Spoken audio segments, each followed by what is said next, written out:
আজকের এই পুনর্মিলন অনুষ্ঠানে আমার স্নেহভাজন প্রধান অতিথি মাননীয় মন্ত্রী, মাননীয় প্রতিমন্ত্রী, মুক্তিযোদ্ধা বিষয়ক উপস্থিত আমার আরেক স্নেহভাজন ছোট ভাই হামিদুর রহমান, উপস্থিত ওয়ারি ওয়েলফেয়ারের সভাপতি এবং সাধারণ সম্পাদক, উপস্থিত ওয়ারি ওয়েলফেয়ার সোসাইটির মেম্বার এবং আমাদের এখানে ওয়ারিবাসী, এখানকার বাসিন্দা যারা এখানে উপস্থিত হয়েছে সকলকে আমি আমার পক্ষ থেকে, এলাকাবাসীর পক্ষ থেকে ধন্যবাদ জানাই। এবং সহযোগিতা করব, এটা আপনার আমাদের মন্ত্রী মহোদয় ইঞ্জিনিয়ার ইসরাকও সহযোগিতা করবে। পাশাপাশি আমি আপনাদের এখানে আমাদের বিএনপি নেতৃবৃন্দরা আছেন তাদেরকে বলবো, আপনারা এখানে যত ফুটপাত আছে হকারদের, এই জায়গাগুলো পরিষ্কার রাখবেন।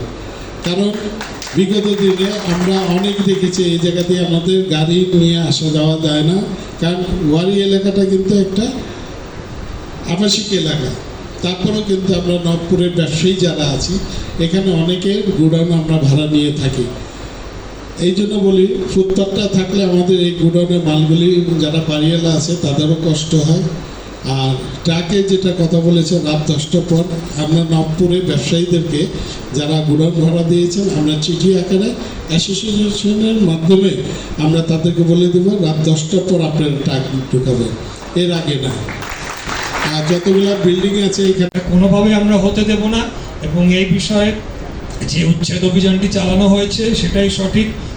আমি পরবর্তীতে আইন শৃঙ্খলা রক্ষাকারী বাহিনী সংশ্লিষ্ট থানাকে যথাযথ নির্দেশনা প্রদান করব, এবং এই ধরনের মনোভাব বা ইচ্ছা যদি আরও কারো থেকে থাকে তাদেরকে এখনই আমরা সাবধান করে দিতে চাই, আপনারা ভুলেও অন্তত এই এলাকায় এই লাইনে হাইটেন না, তাহলে আপনাদের জন্য সমস্যা তৈরি হবে। শুধু না, আপনাদেরকে নিঃসন্দেহে জেলের ভাত খাওয়ানো হবে, জেলে পাঠানো হচ্ছে। আমাদের এই ওয়ারি এলাকা অত্যন্ত ঐতিহ্যবাহী একটি এলাকা।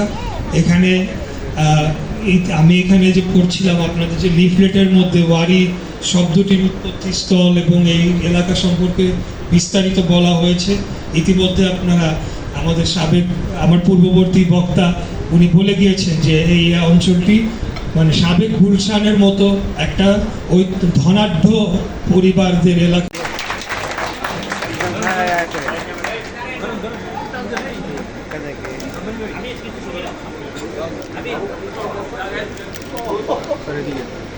Thank you.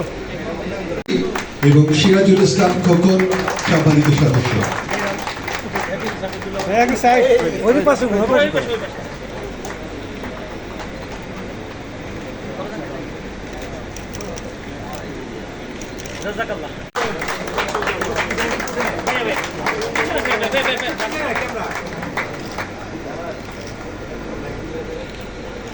একটু হাত দেন, থাকবো একটু থাকবো। Thank you.